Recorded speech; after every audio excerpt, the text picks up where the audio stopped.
Rima is in Lebanon. Ahmed in a school in Homs. Abu Nayef in Turkey. They all have their own stories. They are all struggling to survive the war in Syria, but they share a lot more than that. Since the beginning of the conflict, millions of Syrians, mostly women and children, have become entirely dependent on humanitarian assistance. Many have lost family members, their homes, their livelihoods, and many have fled to neighbouring countries. Of all their needs, food is on top of the list.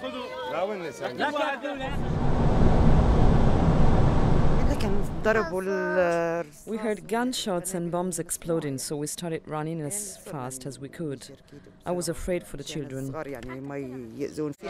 WFP is helping in Syria and across the region, providing food assistance to the most vulnerable, adapting as needed to the rapidly changing situation.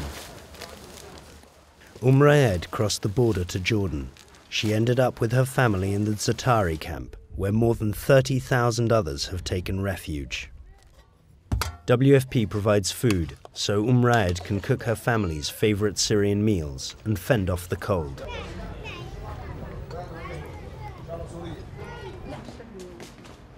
Where food is available in markets but too expensive for refugees, WFP is using innovative food voucher programs. In Turkey as well, where the government has generously been assisting Syrian refugees, WFP is also using a similar program. Abi Nayef and his family escaped Aleppo when their house was destroyed in the fighting. WFP e-cards enable him to keep hunger at bay and help the local economy. WFP is also on the front line in Iraq, where thousands of Syrian refugees, many of them Kurds, have fled. Here, WFP also delivers food and will soon move to the voucher system. As time goes by, more and more Syrians will need help finding food. WFP stands ready to assist all those in need.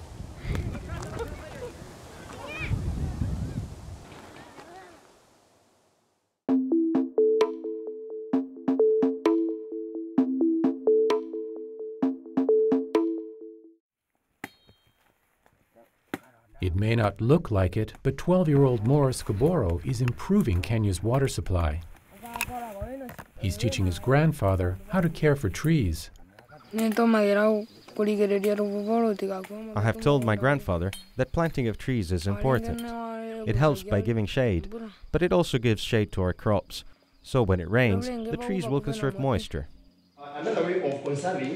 What Kaboro knows about trees and water, he's learned at school from his teachers and from hands-on experience.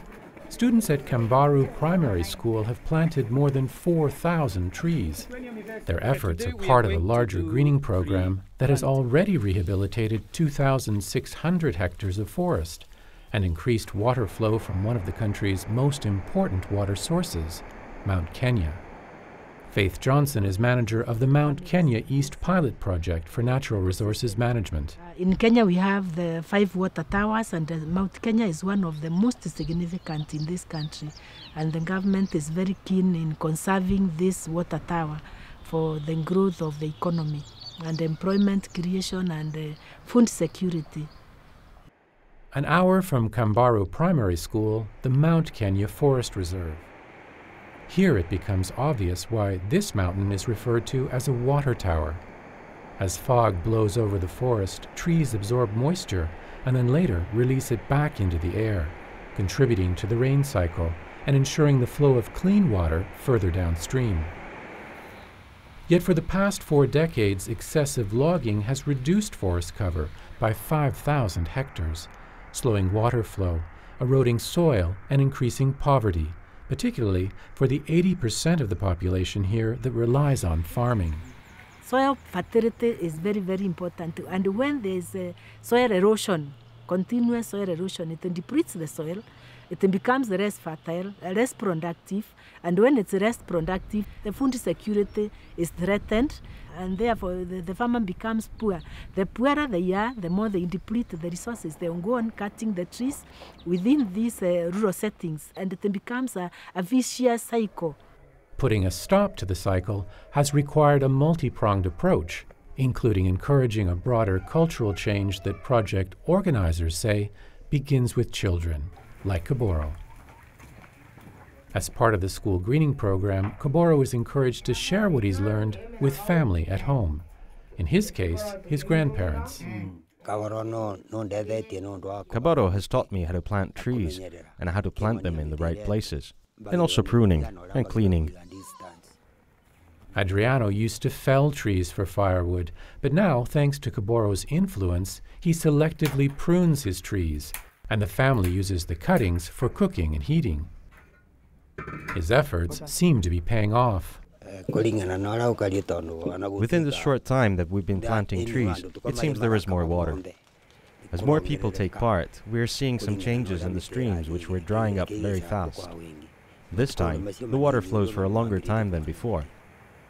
With support from the UN's International Fund for Agricultural Development, it's estimated more than 7 million seedlings have been planted in water catchment areas along the eastern slopes of Mount Kenya since the pilot project began in 2005.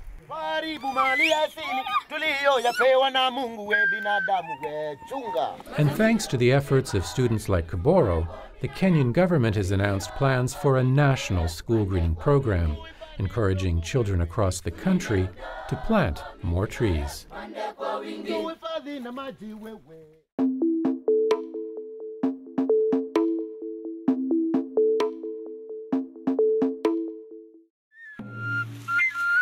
It's harvest time for barley in the high Andes of Peru. Some farmers still harvest in the traditional way. The villagers here are expecting a good crop with enough to feed their families and a surplus to sell. This wasn't always the case. Few plants survive at altitudes of around 4,000 meters.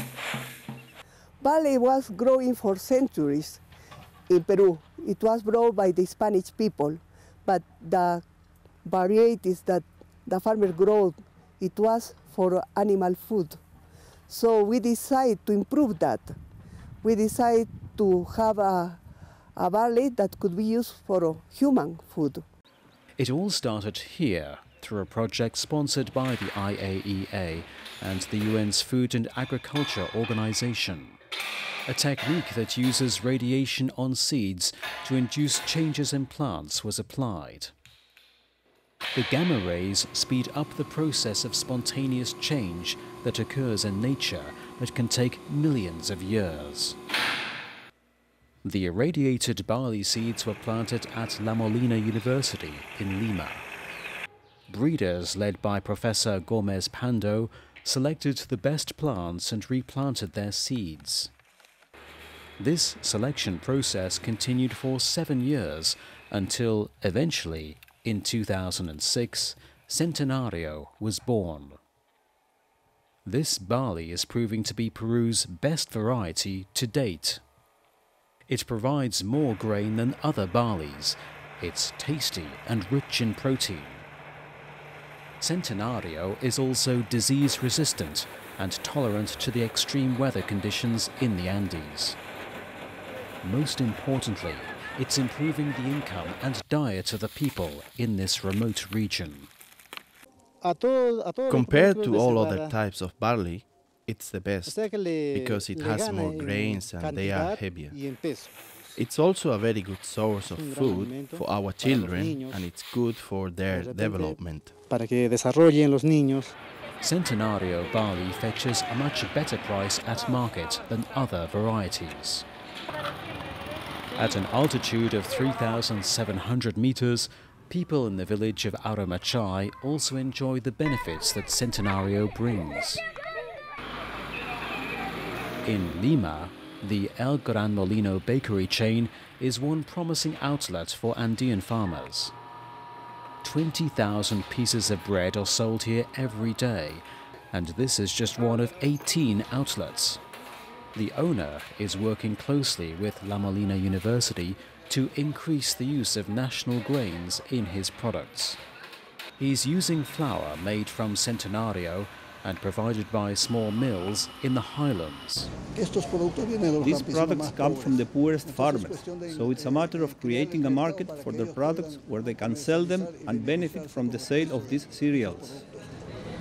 Professor Gomez Pando is now trying to develop further improved varieties of the native grains. From the hundreds of plants, 1 or 2 new varieties could emerge, which would bring better nutrition, more food and extra income to the people in this remote but beautiful part of the world.